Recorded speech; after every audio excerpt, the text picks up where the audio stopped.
Price. I'm the fire chief of Black Township Fire and Rescue, and I'm also the assistant fire chief of Point Township Fire Department. I've been in the fire service for about 20 years. You know, we used to have a lot of people turning applications over the years, and that's always been a dwindling effort. We're still trying to get applicants, and then the other issue is retaining. And I think that you could lay that on a lot of issues.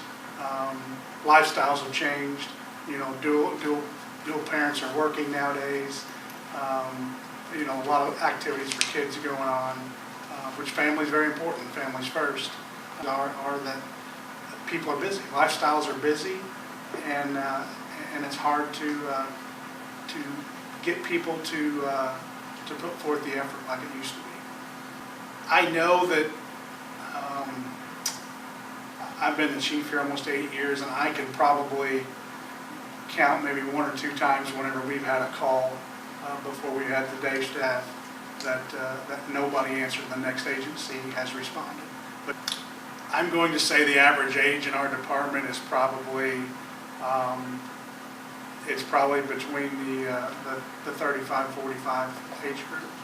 I mean, anytime that you can help take a little burden off somebody that's, you know, drawing pay somewhere, that's big, you know, and a tax incentive would help. Hey, if you set requirements on it that, you know, you have to be minimum, you know, of runs and trainings and be whatever the fire department calls an active department. But I think that that's something that you would have to set that as that, hey, there's a requirement that you have to be an active member to get that.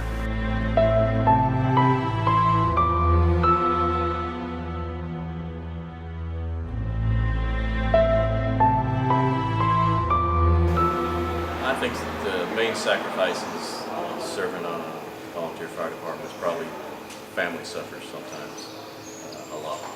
And I've been in the fire service for 18 years, and I've told my wife and I've told other people sometimes I regret it that I was away from kids' functions, birthday parties, sporting events, what happens because we're out. So the family sacrifices a lot. Your off time sacrifices a lot. But in the end, when you get past that, I think it's worth it. Because you've made a difference. Maybe not a lot of people see that you've made a difference, but the people that are around you know that you've made a difference. Your fellow firefighters, your family members.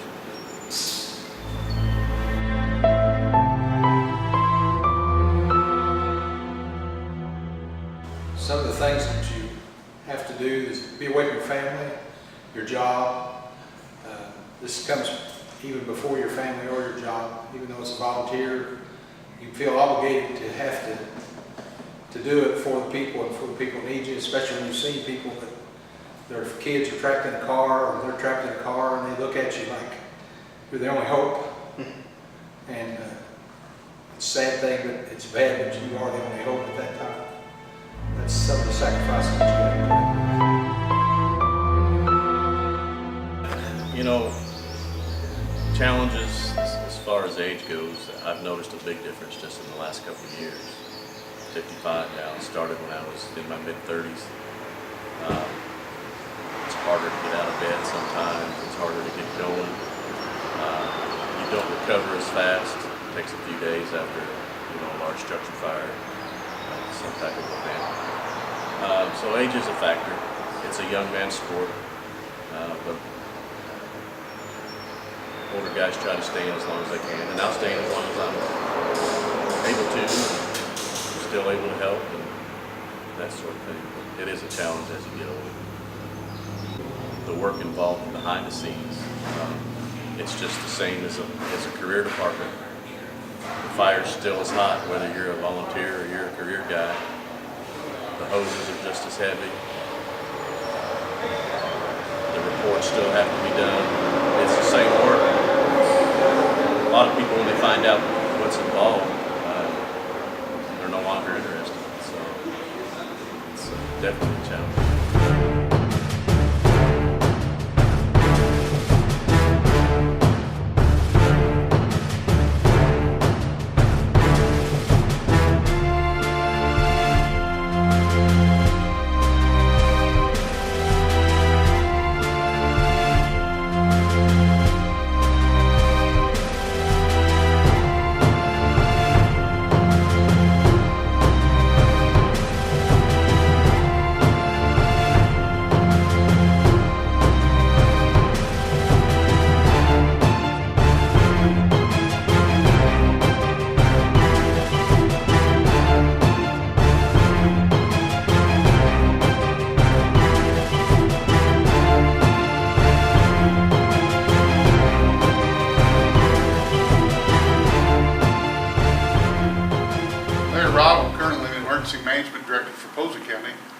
currently a member of Black Township. Spent many years on New Harmony Fire Department, probably close to 40 years in the fire service. There's a lot of issues. The primary issues is commitment, time to be able to commit. How can we support those people when they do this? They do it on their own dime. If you drive your car to the fire station, it's your gas, it's your money. If you have to buy something that extra you'd like to have, it may cost you. Some departments don't have the money to even hardly equip their firefighters, much less extras. So that makes it hard to retain people.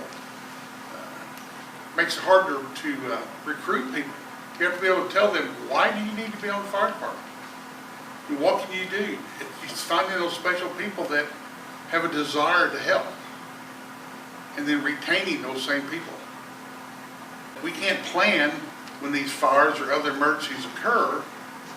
We have to be ready at any time to be fully staffed and respond. When you get a family and you both work, trying to fit that in with your children's or spouse's schedule and what they need to do, it's tough to find time for the fire service. Now every department is well under what they consider a adequate staffing number, and they struggle. Lack of incentives, lack of time, overburdened regulations. Everyone requires training, and it should be available at a local level in a manner that is not cumbersome to the people that have to take the training.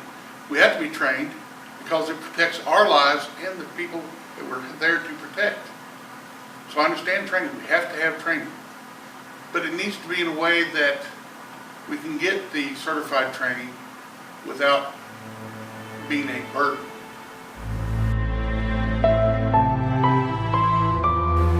It would assist.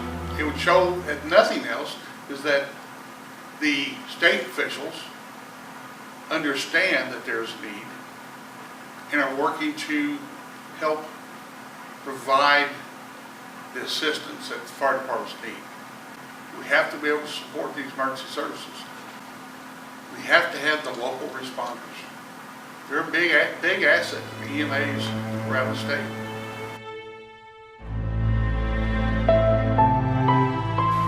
Andy Logan, Fire Chief, Morris Township Fire Department, 30 years of experience this year. The biggest thing now is recruiting firefighters. Everybody's time is so spent across other things, family. Currently our firefighters that we have that are with us, majority have been with us for a long time, 5+ years or more. Our level of guys coming in is probably 2 to 3.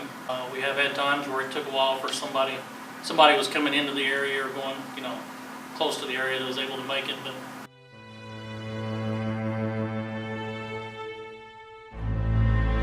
I'm a little old, and I've had a couple heart attacks.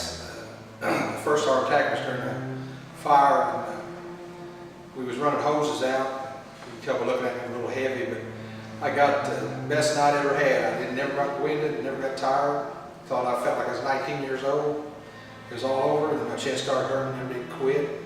And I didn't go down, but I walked to the ambulance and said I needed help, and I ended up having a heart attack. Wasn't airlifted, but I was taking the ambulance straight up, and if I hadn't been, I wouldn't be here today. So that's part of things that you look back on and wonder why you done it.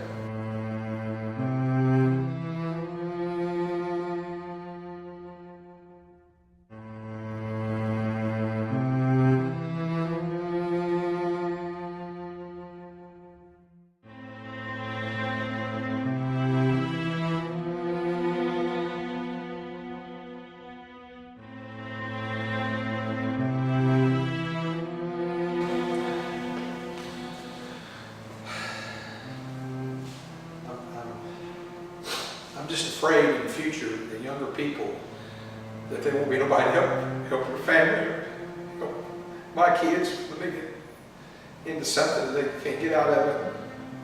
And I'm just afraid that there won't be nobody there when all of us older guys